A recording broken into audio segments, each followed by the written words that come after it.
नमस्कार। आज मैं आपको मालती जोशी की एक कहानी खेल खेल में सुना रही हूँ। मुझे पूरी उम्मीद है इसे सुनकर आप अपने बचपन की यादों में खो जाएंगे। बहुत सुंदर कहानी है। अपने घर के बच्चों को भी सुनाइए, मज़ा आएगा। और आशा करती हूँ आपको ये कहानी ज़रूर पसंद आएगी। खेल खेल में। मम्मी, बबलू पिनकता हुआ कोई तीसरी बार भीतर आया होगा। क्या है रे? मैंने बेजारी से पूछा। दोपहर को सारे काम निपटा कर 5 मिनट शांति से लेटना चाहती हूँ, पर बच्चों के मारे वह भी नहीं हो पाता। पता नहीं इन लोगों के स्कूल कब खुलेंगे। मेरा बस चले तो गर्मियों की छुट्टियां ही बंद करवा दूं। लू लपट के डर से दिन भर घर में छेक कर रखना पड़ता है, और ये हैं कि लड़ झगड़ कर जैसे मेरे प्राण ले लेते हैं।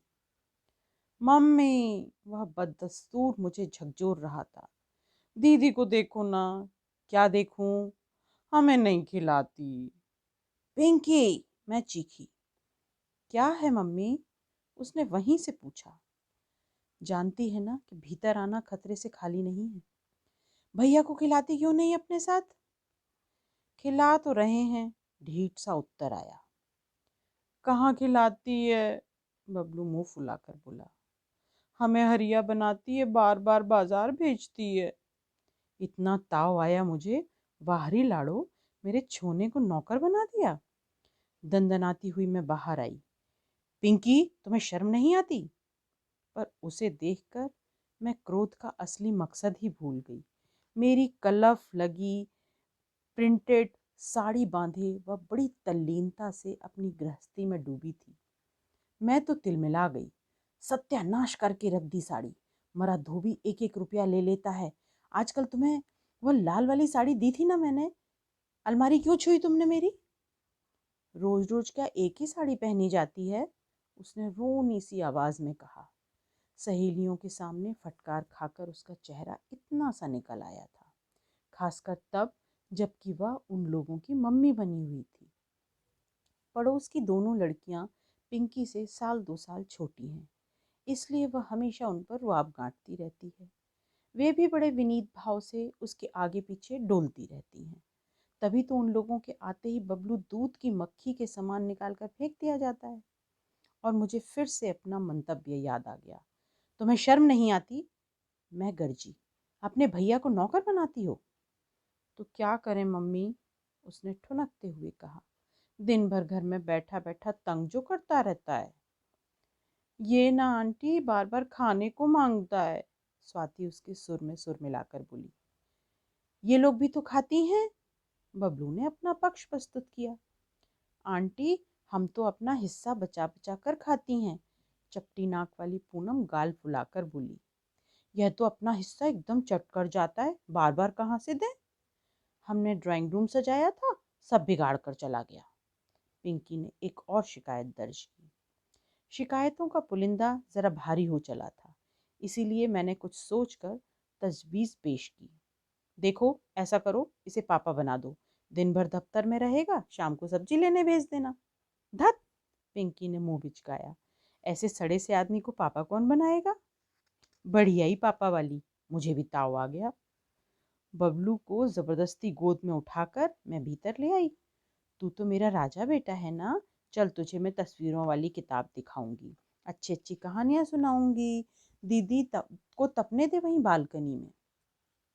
बबलू को पलंग पर बिठाकर मैं अलमारी से वह पुस्तक निकाल लाई जो कि पिछले दिनों बच्चों की बुआ ने अमेरिका से भेजी थी।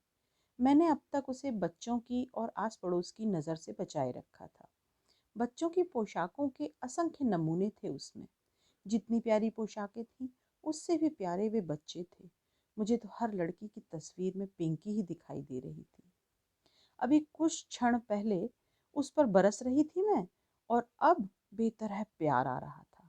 उसकी बातें सोच सोच कर हंसी भी आ रही थी। नटखट भैया से छुटकारा पाने का कैसा बढ़िया समाधान खोजा था उसने। बस नौकर बनाकर बाजार दौड़ाते रहो। वह एक जिन्न की कहानी है ना कि काम बताओ नहीं तो खा जाऊंगा। ये बबलू महाशय किसी जिन्न से कम थोड़े ही हैं। और कितनी ठसक के साथ पिंकी ने कहा था, धत! ऐसे सड़े आदमी को पापा कौन बनाएगा? बात करने का ये अंदाज कहाँ से सीख लिया है उसने। वैसे उसका रोश वाजिब है। ये तीनों चारों लड़कियां पूरी दोपहर खेलती रहेंगी, उनकी आवाज़ तक नहीं आएगी, पर यह जाएगा और खेल बिगाड़ कर आ जाएगा। कटोरी भर नमकीन, मुट्ठी भर चना चिरौंजी, थोड़ी सी मूंगफली, थोड़ी सी सेवधानी और 2 संतरों के सहारे वे पूरा दिन खींच लेंगी। उतनी सी पूंजी में गृहस्थी के सारे काम निपटा देंगी। सहेज कर रखना, बचा बचा कर खर्च करना, जैसे ये माँ के पेट से ही सीख कर आई हैं। और यह गधा एक बार में ही अपना हिस्सा डकार कर फिर शेर बन जाता है। मम्मी, बबलू गुनगुनाया, मैं बाहर जाऊं? कोई जरूरत नहीं है, मैंने उसे जबरन थपकते हुए कहा। चला तुझे कहानी सुनाऊं। कौन सी सुनेगा? चोर सिपाही वाली। दोनों बच्चों की रुचियों में इतना फर्क है। पिंकी राजा रानी की, परियों की कहानियां सुनते नहीं अघाएगी, और इसके लिए कहानी का चुनाव बहुत सोच समझ कर करना पड़ता है। कोई भी करुण प्रसंग छेड़ा नहीं कि उसके टप टप आंसू गिरने लगते हैं। कई बार तो उसके लिए मैंने कहानियों के अंत बदल डाले हैं। उसके लिए हर कहानी का सुखांत होना बहुत ज़रूरी है। बबलू को चाहिए राजकुमार की, डाकू की, शेर की साहस बड़ी कहानियाँ।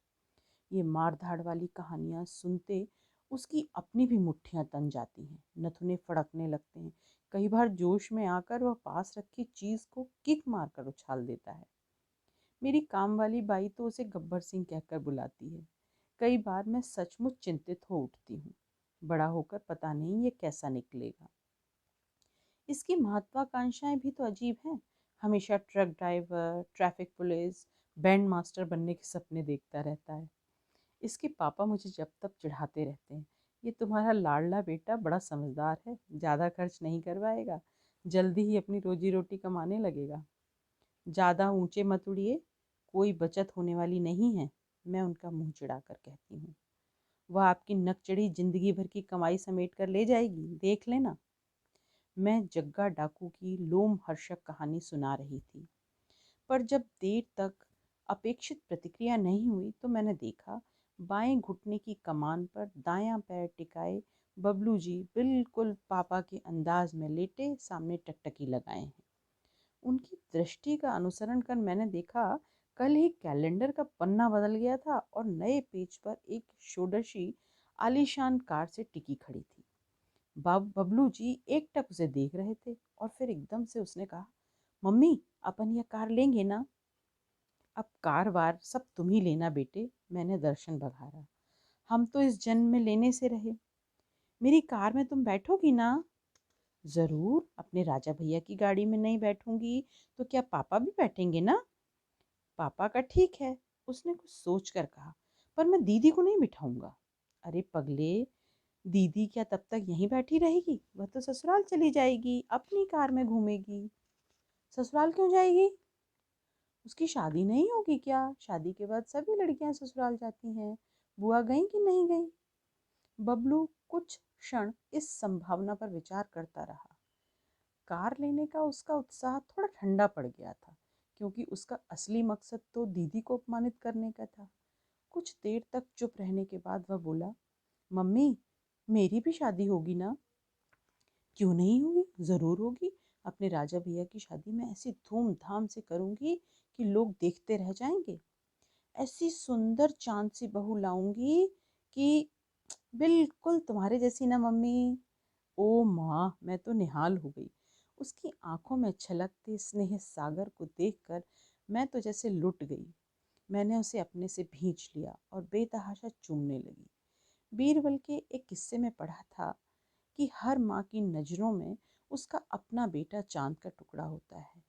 पर क्या बच्चे के लिए भी दुनिया की सबसे सुंदर स्त्री उसकी माँ होती है? मेरे इस आकस्मिक भावावेश में बबलू कुछ देर तक तो खुशी से भीगता रहा, पर जल्दी ही ऊब गया। कसमसाकर बोला, मम्मी, मैं दीदी के पास जाऊं? तू भी बस, मैंने गुस्से में उसे परे ढकेलते हुए कहा। दुत्कारा जाएगा, फिर भी वहीं की रट लगाएगा। फिर उसे पुचकारते हुए कहा, आ, तुझे चिज्जी दूंगी, एक पूरा का पूरा आम दूंगी, दीदी से मत बताना, हाँ?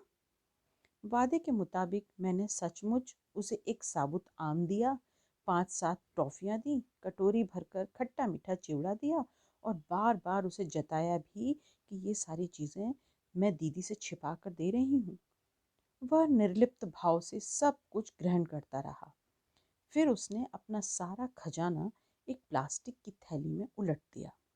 ड्रेसिंग टेबल से एक रबर बैंड उठाकर उसे जतन से बंद करते हुए बोला, मम्मी हमारी काली पैंट देना तो। इतनी गर्मी में पैंट पहनेगा? मैंने हैंगर उतारते हुए कहा। उसने जवाब नहीं दिया। चुपचाप पतलून पहनकर बड़ी स्टाइल से शर्ट इन किया, फिर घंटे भर बैठकर जूते पहनता रहा। प्लास्टिक की एक संदूकची में मैंने इन लोगों को दे रखी थी। उसमें दुनिया भर का कबाड़ भरा रहता है। माचिस की खाली डिब्बियाँ, चूड़ियों के टुकड़े, सीपियाँ, रंगीन पत्थर, कंचे और न जाने क्या क्या। अपनी धूप वाली कैप पहनकर बबलू ने वही संदूकची उठा ली और बाहर की ओर चल पड़ा। एक हाथ में नाश्ते की थैली भी थी। इस बार मैं कोई रिस्क नहीं लेना चाहती थी, इसलिए उसके पीछे पीछे दरवाजे तक चुपचाप मैं भी गई। दीदी, उसने सहमी सी आवाज में पुकारा। इधर नहीं आना कह देते हैं, हाँ? दीदी ने वार्निंग दी। हम हैं ना? बबलू ने साहस बटोरा। हम जयपुर वाले ताऊजी हैं, तुम्हारे यहाँ मेहमान आए हैं। इस घोषणा के बाद वातावरण थोड़ा बदला। दीदी के तेवर थोड़े ढीले पड़े। महिला मंडल में कुछ खुसर-पुसर भी हुई, सलाह मशविरा भी हुआ। लाख कुछ हो, ताऊ जी का अपमान तो किया नहीं जा सकता था। बबलू भी इस बात को जानता है। दीदी अपने से तो उसे यह सम्मान कभी नहीं देती, लेकिन जब बबलू ने अपने आप ही यह पदवी धारण कर ली थी, तो क्या उपाय बचा था? अब तो स्वागत करना ही पड़ेगा। बबलू जी बड़ी गंभीर मुद्रा बनाए धीरे धीरे घर में दाखिल हुए। एक कोने में पड़ा हुआ मूढ़ा किसी ने आगे कर दिया। बबलू जी उस पर आसीन हो गए। पिंकी ने साड़ी का पल्ला माथे पर खींचकर झटपट उनके पैर छुए। स्वाति और पूनम को भी वैसा ही करने का आदेश दिया। फिर ताऊ जी के लिए ग्लास में पानी आया, छोटी सी कप प्लेट में चाय आई। फिर उन्होंने अत्यंत कृपावंत होकर हाथ की थैली पिंकी को पकड़ाई। बहू, यह बच्चों के लिए मिठाई है। पिंकी ने थैली झपट ली, खोलकर देखी और संतुष्ट भाव से बच्चों को थोड़ा थोड़ा देकर बाकी सामान सहेज कर रख दिया। ताऊ जी कनखियों से देखते रहे, पर उनके हिस्से में कुछ ना आया। वे बच्चे थोड़े ना थे। पिंकी बड़ी घाघ है। उसने पूनम से कहा, जाओ ताऊ जी से कहो पानी तैयार है, आप नहा लें। अब हुई ना मुसीबत, नहाओ भी, फिर पूजा भी करो।